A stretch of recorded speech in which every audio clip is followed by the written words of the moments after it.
Hello दोस्तों, आप सभी का आपके अपने channel door step education point पर हार्दिक स्वागत है।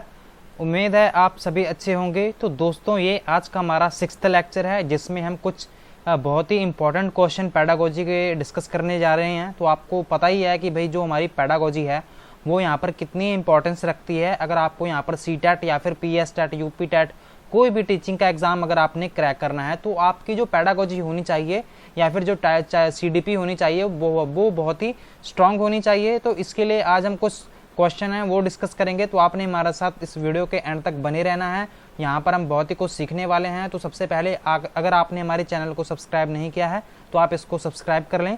आने वाले वीडियोस को मिस ना करने के लिए बेल आइकन भी प्रेस कर लें। तो जैसा कि आपको पता है, इससे पहले हमने कुछ क्वेश्चन डिस्कस किए हुए थे।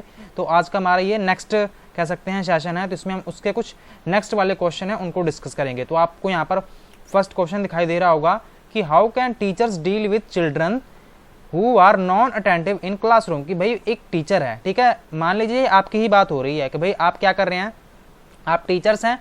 तो यहाँ पर जो आप भी शिक्षक हैं उनको ना कक्षा में कुछ ऐसे बच्चे दिखाई दिए कि जो पढ़ते नहीं है। तो आपने अक्सर देखा होगा कि क्लास में बहुत सारे बच्चे होते हैं, वो उछलते कूदते रहते हैं, भागम भगाई या फिर कुछ भी यहाँ पर बहुत सारी जो हरकतें हैं वो करते हैं, ठीक है। तो ऐसा नहीं है कि उनका दिमाग काम नहीं करता, इंटेलिजेंट वो भी होते हैं, बट सिर्फ वो शरारतें बहुत ज़्यादा करते हैं, ठीक है ना। तो आस पड़ोस में भी आपने बहुत ज़्यादा बच्चे देखे होंगे, आप भी छोटे रहे होंगे तो आप भी बहुत ज़्यादा शरारतें करते होंगे, है ना। तो ये यहाँ पर बात देखी जा रही है। तो उन्होंने ये ऑप्शन में आपने बताना है कि कौन सा ऑप्शन सही होगा, कि भाई आप क्या करेंगे, आप कैसे डील करेंगे।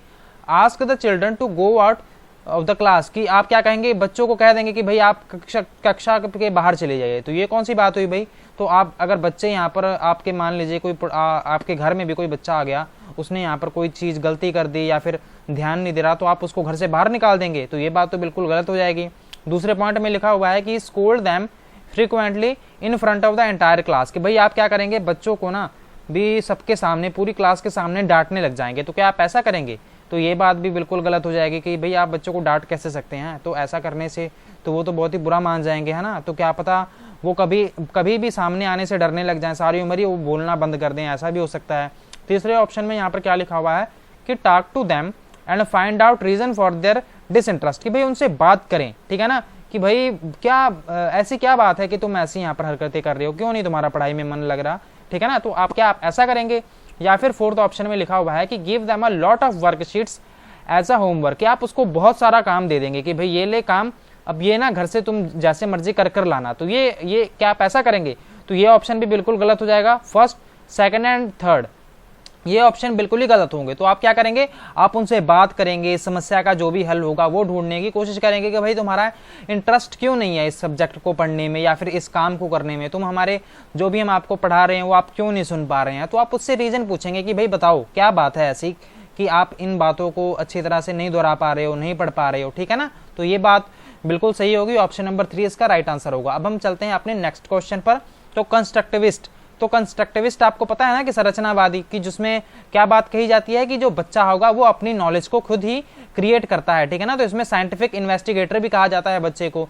तो यहाँ पर जो कंस्ट्रक्टिव अप्रोच है तो ये क्या बताती है कि भाई dash is a crucial for constructive knowledge, कि भाई ऐसी क्या जरूरी है अगर आपने अपने ज्ञान की संरचना करनी है तो आपको यहाँ पर कौन सी बात यहाँ पर सबसे ज्यादा जरूरी है। तो क्या ये prior knowledge of the learner, मतलब कि विद्यार्थी का पूर्व ज्ञान, कि भाई आपने पहले कितना पढ़ा है, आपको कितनी चीजों का ज्ञान है पहले से, तो क्या ये मैटर करता है। या फिर कंडीशनिंग, कि कंडीशनिंग है, या फिर जिसे हम अनुबंधन कहते हैं हिंदी में, या फिर पनिशमेंट, कि भाई उसको दंड वगैरह देंगे, मतलब पनिशमेंट देंगे। तो क्या ये डिसाइड करेगा। या फिर रोट मेमोराइजेशन, कि भाई आप बच्चे को रट्टा मरवा देंगे कि भाई ये है, इसको रट्टा मार लो तो हम ऐसे ऐसे कर लेंगे। तो क्या ये करेगा। तो ये जो तीनों ऑप्शन दिए हुए हैं ये तो बिल्कुल ही फालतू ऑप्शन दिए हुए हैं, आप पढ़कर भी जान पा रहे होंगे। तो जो उसकी फर्स्ट ऑप्शन है कि भाई आपको पहले से कितनी नॉलेज है, ठीक है ना, तो उसी आधार से तो आप जो भी नेक्स्ट नॉलेज होगी उसको क्रिएट कर पाएंगे, ठीक है ना। तो इसका जो सही आंसर होगा वो होगा ऑप्शन नंबर फर्स्ट क्या होगा,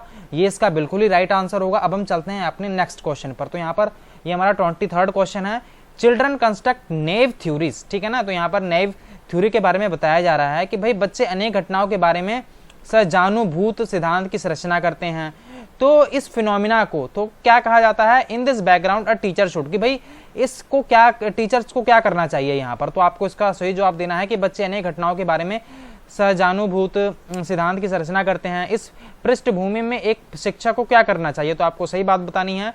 तो यहाँ पर challenge this conception of the children through dialogues, कि भाई संवाद के द्वारा बच्चे को इन अवधारणाओं को चुनौती देनी चाहिए, या फिर dismiss the ideas that children have, ठीक है ना। तो यहाँ पर बच्चों के इन विचारों को खारिज कर देना चाहिए, या फिर ignore children ideas and theories, कि आप बच्चों को यहाँ पर जो भी बच्चे यहाँ पर अपनी जो थॉट्स लेकर आएंगे आप उनको इग्नोर कर देंगे, या फिर scold the children for having these ideas these interfere with the teaching, कि भाई बच्चों को इन विचारों के लिए डांटना चाहिए क्योंकि ये विचार उनके शिक्षण में हस्तक्षेप करते हैं। तो आप यहाँ पर इन सारे ऑप्शन में से आप क्या करेंगे? तो आपको इसको सही उत्तर बताना है। तो दोस्तों यहाँ पर अगर आप देखेंगे तो यहाँ पर नेव थ्योरी होती क्या है, मतलब कि कुछ पूर्व धारणाएं वाली बातें होती हैं जो कि सच्ची नहीं होती, थोड़ी झूठी होती हैं। मान लीजिए कि यहाँ पर बहुत सारी धारणाएं बनाई जाती हैं कि अगर आप ऐसा काम करेंगे तो भाई आपके साथ ऐसा हो जाएगा, ठीक है ना। तो यहाँ पर बहुत सारी ऐसी थ्योरीज बताई जाती हैं। तो ये अगर बच्चा यहाँ पर कह रहा है इन बातों को तो आप क्या करेंगे कि भाई उनको डांट कर भगा देंगे, ठीक है ना। अगर आप दूसरे तीसरे चौथे ऑप्शन में देखेंगे तो यहाँ पर क्या लिखा हुआ है कि भाई आप बिल्कुल सही नकार देंगे। तीसरे में लिखा हुआ है कि भाई आप बच्चे की बात को देखेंगे नहीं, ध्यान ही नहीं देंगे, भी अनदेखा कर देंगे। चौथे में लिखा है कि आप उसको डांट लगाएंगे। तो क्या आप ये तीनों बात आपको लगता है कि बच्चों के सामने ये सब करनी चाहिए? बिल्कुल नहीं। आप उनसे बात करेंगे, उनसे समझाएंगे। जैसे कि अगर आजकल आप देखेंगे तो आजकल के बच्चे होते हैं, ठीक है ना। तो यहाँ पर आपने बहुत सारे टीवी में जो एक्टर्स या फिर स्पोर्ट्समैन होते हैं तो वो क्या करते हैं, वो कुछ जो ऑयली चीजें होती हैं, ठीक है, उनको खाने के लिए भी प्रमोट करते हैं कि आप खाइए, ठीक है ना। तो क्या ये तो बच्चा तो उसकी बात सुन लेता है। मान लीजिए कि विराट कोहली है, ठीक है, या फिर कोई और स्पोर्ट्समैन हो सकता है, तो उसने एक टीवी में एडवर्टाइजमेंट दिया, ठीक है ना। तो उसने कहा कि भाई ये वाली चीज है, आप इसको खाइए, ठीक है ना। बट वो चीज होगी वो हमारी हेल्थ के लिए अच्छी नहीं होगी, बट वो सिर्फ वो एक्टर कह रहा है उसको, तो वो जो छोटा बच्चा होगा वो अपने दिमाग में बैठाकर बैठ जाएगा कि भाई अच्छा हाँ उस एक्टर ने कहा था तो ये बात सही कही होगी उसने कि भाई ये अच्छी चीज ही होगी। बट हमको क्या करना पड़ेगा, क्योंकि बच्चा तो उसको रोल मॉडल मानता है, तो हम बच्चों को समझाएंगे, बात करेंगे कि भाई जो भी आपकी अवधारणाएं हैं ये गलत हैं, ठीक है ना। तो हम क्या करेंगे, उनके चाइल्ड जो भी कंसेप्शन होंगे उनको गलत साबित करेंगे। कैसे करेंगे भी, हम उसको तर्क देंगे कि भाई ये बातें हैं इसलिए आपका जो बात है ये गलत है। तो इसके कारण ही जो बच्चा होगा वो कह सकते हैं कि हमारी बात सुनेगा, ठीक है ना। तो ये ऑप्शन नंबर फर्स्ट है, ये बिल्कुल ही सही हो जाएगा। अब हम चलते हैं अपने नेक्स्ट क्वेश्चन पर। तो यहाँ पर है the relationship between the cognition and emotion is, कि भाई संज्ञान एवं संवेग के बीच में किस प्रकार का संबंध होता है। तो आपने इसका सही आंसर बताना है। तो क्या ये इंडिपेंडेंट होते हैं एक दूसरे के, क्या ये स्वतंत्र हैं, ठीक है ना, या फिर यूनिडायरेक्शनल है कि भाई इमोशन एंड इन्फ्लुएंस कॉग्निशन, कि भाई संवेग संज्ञान को प्रभावित करता है, या फिर यूनिडायरेक्शनल है कि भाई जो कॉग्निशन है इन्फ्लुएंस इमोशंस, कि भाई एक दिशा संवेग को प्रभावित करता है, या फिर बाय डायरेक्शनल है कि भाई अ डायनेमिक इंटरप्ले बिटवीन बोथ, कि भाई दोनों एक जो है बीच एक गतिशील पारस्परिक क्रिया करते हैं। तो आपको यहाँ पर सही उत्तर बताना है कि कौन सा यहाँ पर सही आंसर होगा। सो दोस्तों इसका जो सही आंसर होगा वो होगा bidirectional a dynamic interplay between both. क्यों कि जो अगर आप देखेंगे तो इमोशंस क्या है, तो अगर आप बात करें कि ये मूड एंड मेमोरी की बात कही गई है, ठीक है ना। तो आपका मूड कैसा होगा, तो आपके मूड खराब होने के कारण आपके कॉग्निशन पर भी फर्क पड़ता है, ठीक है ना। तो यहाँ पर यही बात कही गई है मेन, आपको ये समझ भी आ गया होगा, ठीक है ना। मूड एंड मेमोरी की जहाँ पर बात होती है वो क्या होता है भाई, कॉग्निशन एंड इमोशन की बात हो रही है। तो यहाँ पर तो आप देख ही सकते हैं कि भैया बाय डायरेक्शनल है, मतलब कि अ डायनेमिक इंटरप्ले बिटवीन बोथ, ठीक है ना, मतलब कि दोनों के बीच एक गतिशील पारस्परिक क्रिया होती है। तो इसका यही आंसर होगा। अब हम चलते हैं अपने नेक्स्ट क्वेश्चन पर। तो यहाँ पर बताया हुआ है कि भी which of the following factor affect learning, कि भाई जो भी हमारे कह सकते हैं कि अधिगम को कौन से ऐसे कारक है जो प्रभावित करते हैं। तो आपको यहाँ पर 4 पॉइंट दिखाई दे रहे होंगे।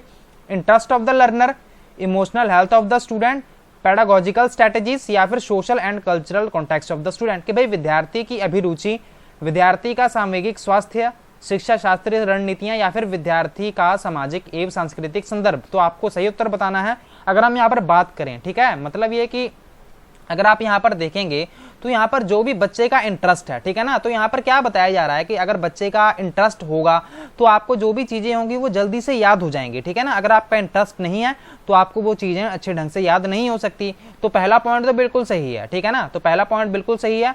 दूसरे पॉइंट की अगर हम बात करें कि भाई emotional health end of the student, कि भाई जो भी हमारा विद्यार्थी का जो सामूहिक स्वास्थ्य है, कि भाई इमोशनल हेल्थ कैसी है बच्चे की, ठीक है ना। अगर आप देखेंगे कि जो भी इमोशनल हेल्थ कैसी है बच्चों की, अगर उनकी इमोशनल हेल्थ अच्छी होगी तो वो चीज़ों को अच्छे ढंग से पढ़ पाएंगे, अगर नहीं अच्छी होगी तो वो चीज़ों को अच्छे ढंग से नहीं पढ़ सकते, कुछ नहीं सीख सकते, उनका पढ़ाई में भी मन नहीं लगेगा। तो ये बात तो बिल्कुल सही है। अगर हम तीसरे ऑप्शन को देखें तो पेडागोजिकल स्ट्रेटेजीज की यहाँ पर आपको बताया जा रहा है कि शिक्षा शास्त्रीय रणनीतियाँ। तो अगर आपने क्लास में मान लीजिए कि अगर आप किसी एक मेथड से बच्चों को पढ़ा रहे हैं, ठीक है ना, तो अगर आपने उनकी पेडागोजी को या फिर उनके मेंटल हेल्थ को या फिर जो भी उनका कह सकते हैं कि जो भी उनका पेडागोजिकल उनका बाल विकास है, उनकी मेंटल स्टेजेस हैं, ठीक है ना, अगर आपको उनका ज्ञान नहीं है तो आप कैसे पढ़ाएंगे बच्चों को, ठीक है ना। तो यहाँ पर आपको सभी चीज़ों के बारे में पता होना चाहिए। अगर बच्चे को एक मेथड से समझ नहीं आ रहा तो आपको दूसरे तीसरे मेथड से भी समझाना पड़ेगा, ठीक है ना। तो यहाँ पर जो पेडागोजिकल स्ट्रेटेजीज है ये भी बिल्कुल सही है। अगर हम यहाँ पर बात करें फोर्थ ऑप्शन की, कि यहाँ पर लिखा हुआ है कि social and cultural context of the students, की जो भी यहाँ पर विद्यार्थी का सामाजिक एवं सांस्कृतिक संदर्भ है ये भी प्रभावित करता है। ये कैसे करता है कि जो भी जिस प्रकार के समाज में जो बच्चा रह रहा होगा, जैसा वहाँ का कल्चर होगा, तो उसके हिसाब से भी बच्चे के यहाँ पर कह सकते हैं कि मेमोरी पर, उसके लर्निंग पर इफेक्ट वो पड़ता है। तो यहाँ पर अगर आप देख पा रहे होंगे तो हमने चारों ऑप्शन को डिस्कस किया, तो यहाँ पर सिर्फ फोर्थ ऑप्शन में ही जो है यहाँ पर चारे ऑप्शन आपको यहाँ पर देखने को मिलते हैं। तो इसका ऑप्शन क्या हो जाएगा, इसका ऑप्शन ये फोर्थ ही हो जाएगा, ठीक है ना। तो यहाँ पर ये इसका फोर्थ आंसर बिल्कुल ही सही है। अब हम चलते हैं अपने नेक्स्ट क्वेश्चन पर। तो यहाँ पर क्या लिखा हुआ है, dash are an important aspect of the process of meaningful construction of a knowledge, कि आपको इसका सही उत्तर बताना है कि यहाँ पर निम्नलिखित में से क्या ज्ञान के सार्थक संरचना की प्रक्रिया का एक महत्वपूर्ण पहलू है, ठीक है ना। तो आपको क्या बताना है कि ज्ञान के सार्थक संरचना की प्रक्रिया का एक महत्वपूर्ण पहलू कौन सा है, तो आपको ये बताना है, ठीक है ना। तो आपने एक बार और से क्वेश्चन समझना है कि dash are the important aspect of the process of meaningful construction of knowledge.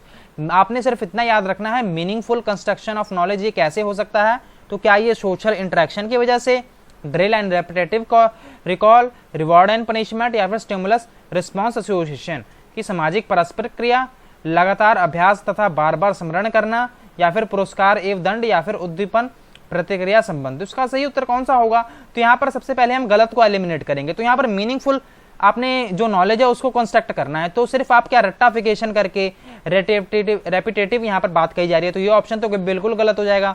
तो यहाँ पर तीसरे ऑप्शन में लिखा हुआ है कि रिवार्ड देंगे हम, कि बच्चे को अगर वो अच्छे ढंग से काम कर रहा है तो हम उसको प्राइज देंगे, अगर नहीं कर रहा है तो हम उसको सजा देंगे। तो ये बात तो बिल्कुल गलत है, ठीक है ना। तो यहाँ पर आप मीनिंगफुल जो कंस्ट्रक्शन ऑफ नॉलेज है वो क्रिएट नहीं कर रहे। क्यों नहीं कर रहे, क्योंकि अगर आप मान लीजिए कि आप किसी बच्चे को कह रहे हैं कि हम आपको ना गिफ्ट देंगे, हम आपको ढेर सारी कैंडीज या फिर चॉकलेट देंगे अगर आप याद करके आएंगे, तो वो मीनिंगफुल कंस्ट्रक्शन थोड़ी वो नॉलेज का, ठीक है ना। तो वो क्या करेगा, वो तो सिर्फ चॉकलेट के लिए ही पढ़ के आएगा। तो ये ऑप्शन भी गलत हो जाएगा।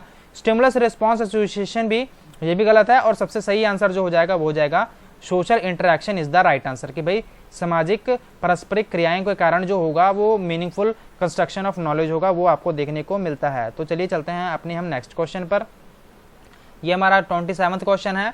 When student repeatedly engage in an activity such as design and conduct an experiment to earn a reward that is not directly related to the activity such as the earn a star और a badge, they are likely to. तो ये question अगर आप देखेंगे तो हमने जो previous question पढ़ा था, ठीक है ना, तो रिवार्ड एंड पनिशमेंट का ये उसी पॉइंट से एक संबंधित है।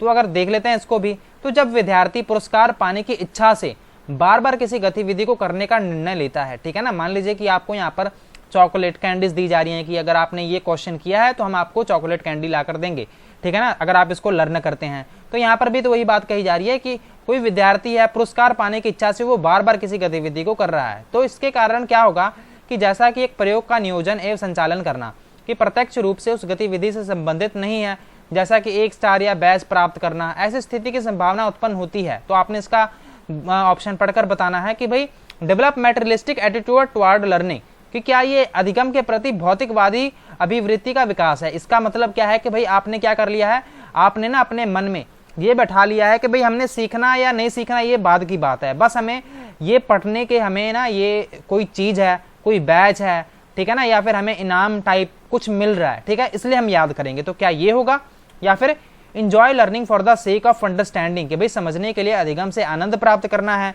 या फिर persist in doing the activity even without the reward, तो पुरस्कार के बिना भी उस गतिविधि में लगे रहना। तो क्या ये आंसर होगा, या फिर set mastery goals for themselves rather than work to pleasure others, कि भाई अन्य लोगों को खुश करने के लिए कार्य करने की बजाय स्वयं की निपुणता के लिए उद्देश्य निर्धारित करना। तो क्या इसका ये आंसर सही होगा?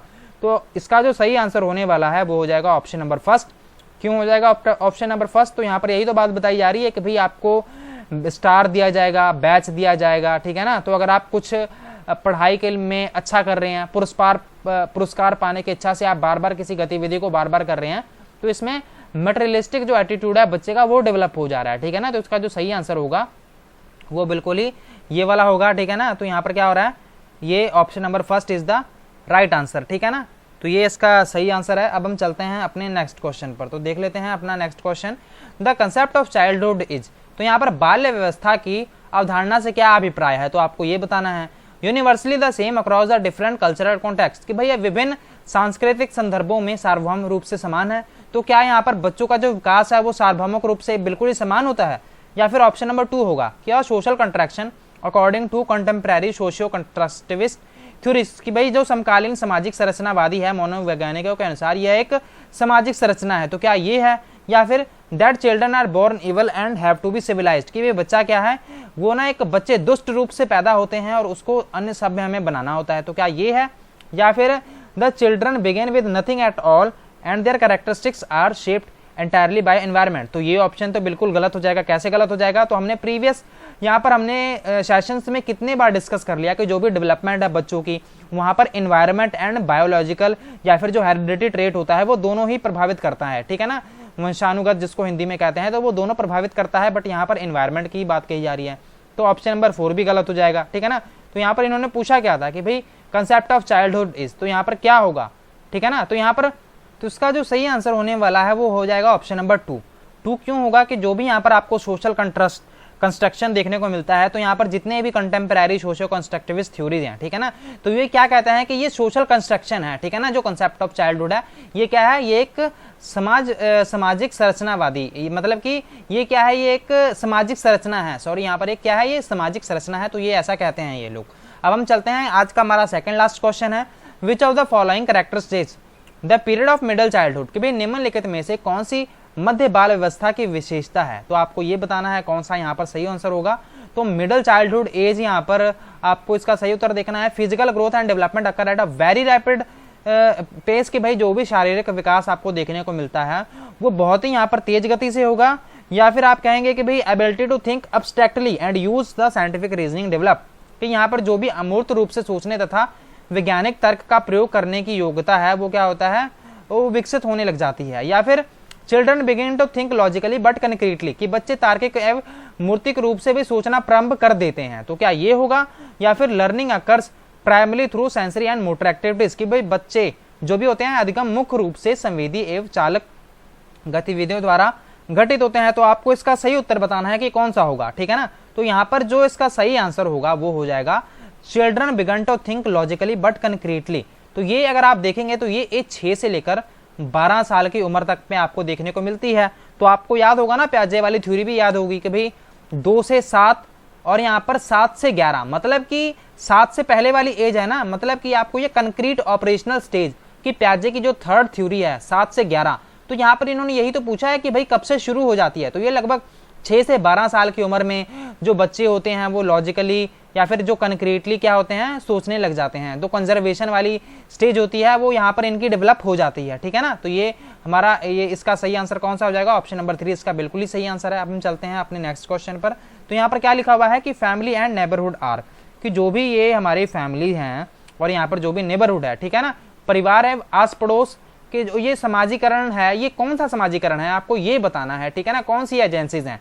तो आपको याद होगा कि हमने प्रीवियस सेशन में एक सोशलाइजेशन टॉपिक अभी देखा था, बट मैंने कहा था कि मैं आपको दूसरे किसी सेशन में समझाऊंगा, ठीक है ना। तो यहाँ पर आपकी फैमिली एंड नेबरहुड की बात कही जा रही है। तो ये कौन से हैं? क्या ये साइकोलॉजिकल एजेंसीज ऑफ चिल्ड्रन है, या फिर primary socialising agencies, middle socialising agency, या फिर सेकेंडरी सोशलाइजेशन एजेंसीज। तो आपको ये बताना है कि ये प्राइमरी एजेंसीज हैं या फिर ये कह सकते हैं कि सेकेंडरी एजेंसी है। तो आपको ये सही उत्तर बताना है, आपने एक बार फिर से क्वेश्चन पढ़ना है और इसका आपने सही उत्तर देना है। तो अगर हम बात करें फैमिली एंड नेबरहुड की, तो फैमिली एंड नेबरहुड कौन सी यहाँ पर एजेंसीज होती हैं? ये प्राइमरी एजेंसी होती हैं, ठीक है। बच्चे का सबसे पहले विकास तो यही होता है ना, तो बाद में वो बच्चा होता है वो स्कूल जाएगा, या फिर कह सकते हैं लाइब्रेरी, डिजिटल, यहाँ पर ये बातें तो बहुत दूर की आ जाती हैं ना, मतलब ये सारी सेकेंडरी होती हैं। तो प्राइमरी होती है कौन सी, फैमिली एंड नेबरहुड्स, कौन सी होती हैं ये, प्राइमरी होती हैं, ठीक है ना। बाद में बच्चा स्कूल में जाने लग जाता है, आस पड़ोस में, समाज में जाता है, तो वो क्या होता है, वो कह सकते हैं वो सेकेंडरी होता है। तो इसका जो सही आंसर हो जाएगा वो हो जाएगा ऑप्शन नंबर 2, इसका बिल्कुल ही सही आंसर है। उम्मीद है आपको ये सेशन बहुत ही ज़्यादा पसंद आया होगा, और आपके यहाँ पर कितने क्वेश्चन सही हुए हैं आपने वो भी हमें कमेंट करके जरूर से बताना है। अगर आपको ये वीडियो हेल्पफुल लगी हो तो इसको अपने दोस्तों के साथ शेयर कर लें, और इस चैनल को अगर आपने सब्सक्राइब नहीं किया है तो आप इसको सब्सक्राइब भी कर लें। Please guys keep supporting us. Thank you so much for watching. God bless you all.